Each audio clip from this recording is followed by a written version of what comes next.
distance or like kind of look in their direction? No, I mean, there are times, yeah, right, it's a good question. So, if a woman is in front of you, not even in the corner of your eyes, corner of your eye, you know, that happens, but sometimes the woman right in front of you, you're going to the Department of Motor Vehicles, you need to get a new license. The woman that is the attendant over there just came to work with underwear. What are you going to do, not get a license?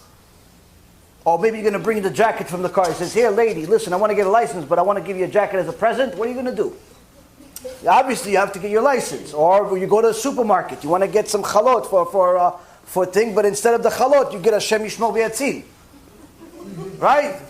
So what do? There are people that exist in the world. Jews and non-Jews. There's nothing you can do about that. They exist in the world.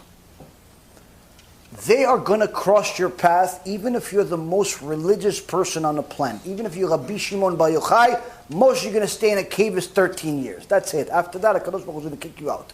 At some point, you're going to encounter people. What do? When you encounter those people, you are not allowed to make fun of them. You are not allowed to say, hey, Reshait, how you dressed like this? You know why? Because by doing that, you're going to inherit Har Gehinom, she'll inherit your Gan Eden. To go make fun of her in the middle of the street like that, you're not going to get it. There's not a mitzvah like this. Not a mitzvah like this, to go make fun of people. You want to help somebody, you want to rebuke them, tell them something in an appropriate way, at an appropriate time, and you know you have the appropriate skills, it's a different story. But to go start making fun of people and say, filth, gross, ugly, all these things, just go to the zoo. Over there, it'll work out for you.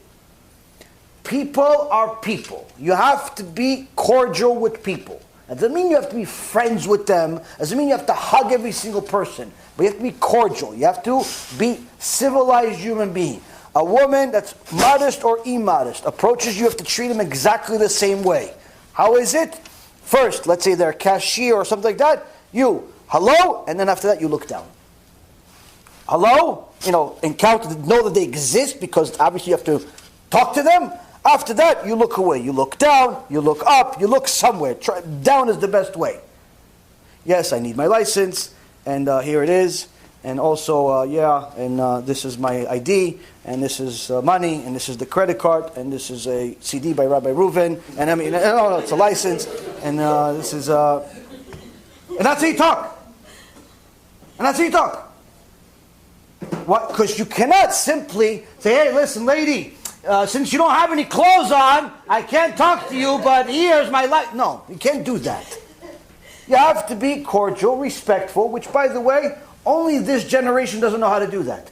Until recent history, that's how all people talked. Jews and non-Jews. Yes, ma'am. Yes, ma'am. What do you mean? But you're not even Jewish. Yeah, but that's how we talk.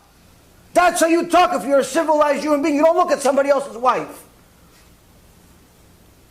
You don't need to be Jewish to know this. Only this generation doesn't know this. Your grandparents would call each other ma'am, lady, appropriate name, not hey. Hey's to a horse. Yes, ma'am. Here you go, ma'am. Thank you, ma'am. Don't look at them. You go to some old-fashioned people. You go to some old-fashioned people that are never going to look at your wife. Never. That's one of the things, by the way, you see some Middle Eastern people, Arabs, different types of people, they're never going to look at your wife. They may have crazy stuff in their head. They may do crazy stuff otherwise. But this they have. They don't look at each other's wives. Why? That's just society. That's how it's supposed to be. So you act like your ancestors act, even if they weren't religious. Hello? And you look down the whole time. Look down the whole time. That's it. That's how you do it. Now, that means what? That the first look is not a sin. To see someone that exists in the world and you're encountering and approaching them is not a sin. What's a sin? If you continue staring at them. If by the time you left, you understand the measurements of different body parts, and you know how many earrings she has in her right ear versus the left ear, and whether the shade of lipstick she wears till you're... you already know that stuff, you have a serious problem. You look too long. All you know is a person in front of you, it's not your wife, that's it. Thank you, ma'am, thank you, ma'am, thank you. That's it, finished. Finished.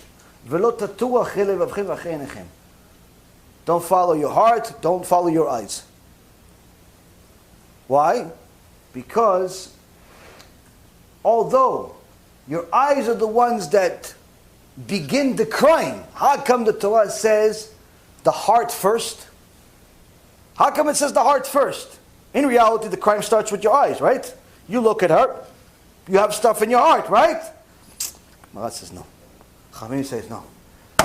The only reason why you looked at her is because those things were already in your heart. You already had desires. You were just looking for an opportunity. You were looking for an opportunity and you got it. Why? Gemara says, "Megalgelin zchut al yidei zakai vechova al yidei chayav." HaKadosh Baruch Hu brings the merit to the meritorious and the obligation to the obligated. The only reason you're constantly being presented with immodest, immoral people that want to sin with you is because that's what you want to do, Pupi. That's what you want to do. You want to sin. So HaKadosh Baruch Hu says, "Bechavod, go sin." The only reason why the guy came to you for tzedakah is because HaKadosh Baruch Hu says, this guy likes to give tzedakah, so I'm going to send him something that gives tzedakah. I'm going to send him something that wants to give tzedakah. And that's the reality. So you have to know, if you become a tzaddik, the tests will become less frequent. They'll exist, because even Yosef HaTzaddik had a test. But less frequent, probably bigger, but nonetheless less frequent. If you're getting a test every 2 seconds, that's because you're causing it yourself. Yetzirah's on vacation already. You're doing it yourself. You're on autopilot. So you have to overcome that. How do you overcome it? By first preparing yesterday. That the Yetzirah is going to come. I have to go to the Department of Motor Vehicles. I already have to prepare myself how to talk to this lady. How to talk to this man. How to talk to, it doesn't matter what she is. She could be Fatima from the Middle East who only shows her eyes. I'm still not going to look at her. Why? She's somebody else's wife. And it's definitely not mine. I'm going to look down. Yes, ma'am. No, ma'am. In Hebrew, ken giveret, lo giveret. In Japanese, no, forget it. So, that's what you do. Last question for the night. No, actually, no, we have a little time.